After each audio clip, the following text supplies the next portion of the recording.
నమస్తే అండి.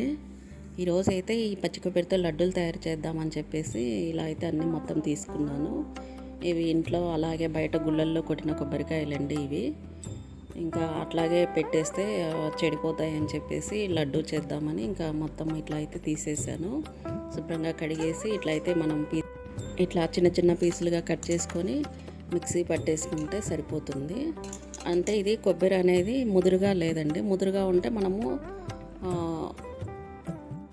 తురుముకోవచ్చు, లేదంటే ఇట్లా గ్రైండ్ కూడా చేసుకోవచ్చు. ఇది కొంచెం లేతగా ఉంది, తురమడానికి అవ్వదని చెప్పి ఇంకా గ్రైండ్ చేశాను. ఇంకా తర్వాత ఇది బెల్లం, ఇది మనము ఎంత కొబ్బరి తీసుకుంటామో అందులో సగం క్వాంటిటీ బెల్లం వేసుకుంటే తీపి సరిపోతుంది. ఇంకా కొంచెం నెయ్యి వేసుకొని ముందైతే ఈ కొబ్బరి వేసేసి పచ్చివాసన పోయేటట్టు కొంచెం అయితే ఫ్రై చేయాలి. కొంచెం ఒక స్పూన్ 2 స్పూన్లు అట్లా వేసేసుకొని కొబ్బరిని బట్టి ఇంక ఇది కొంచెం పచ్చివాసన పోయాక ఇంకా బెల్లం వేసేసి అది కూడా సన్నగా తురిమేసుకొని లేకపోతే దంచేసుకొని ఇంకా వేసేసుకొని బాగా అది ఉండలు ఏవి లేకుండా బాగా కొబ్బరిలో కలిసిపోయేటట్టు బాగా చిన్న మంట పెట్టేసుకొని బాగా మధ్య మధ్యలో తిప్పుకుంటూ ఉంటే సరిపోతుంది. కొంచెము యాలకులు దంచి వేసుకుంటే బాగుంటుంది. ఇంకంతే అండి, చాలా సింపుల్గా అయిపోతుంది, తొందరగా. అందులో టేస్ట్ కూడా చాలా బాగుంటుంది. ఇంకా పిల్లలు అయితే చాలా ఇష్టంగా తింటారండి ఇవి. ఎప్పుడైనా నేను ఎక్కువ దేవుడికి కొబ్బరికాయలు అవి కొట్టినప్పుడు ఇట్లానే తయారు చేసి పెట్టేస్తాను. ఇంకా తింటూ ఉంటారు. చాలా బాగుంటుంది. అందులో తొందరగా కూడా అయిపోతుందండి ఇది.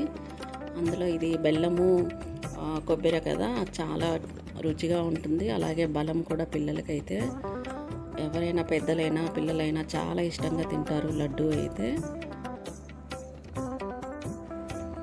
ఇంకా ఇలా కొంచెం దగ్గరికి వచ్చేంత వరకు ఇలా మధ్య మధ్యలో తిప్పుకుంటూ ఉంటే సరిపోతుందండి. ఇది లేత కొబ్బరి కాబట్టి కొంచెం లూజుగానే ఉంది. ఇది అలా లడ్డూలాగైనా చేసుకొని తినచ్చు, లేదంటే ఇలాగే హల్వా టైప్లో కూడా తినేసేయచ్చు.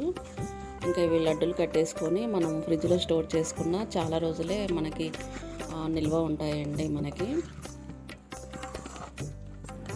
బెల్లంకి బదులు చక్కెర కూడా వేసుకోవచ్చు అండి, అది మన ఇష్టం. అది కానీ బెల్లం కొబ్బరి కాంబినేషనే బాగుంటుంది. ఇక ఇలాగైతే ఇది తయారైపోయిందండి. ఇంకా కొంచెం చల్లారనిచ్చి మనము ఇలా లడ్డు ముద్దలు కట్టేసుకుంటే సరిపోతుంది. మనకి కావాల్సిన సైజులో ఇలా అన్నీ కట్టేసుకొని కొద్దిసేపు ఆరబెట్టేసుకొని ఫ్రిడ్జ్లో పెట్టేసుకున్నామంటే సరిపోతుంది, కొంచెం వేడి తగ్గాక.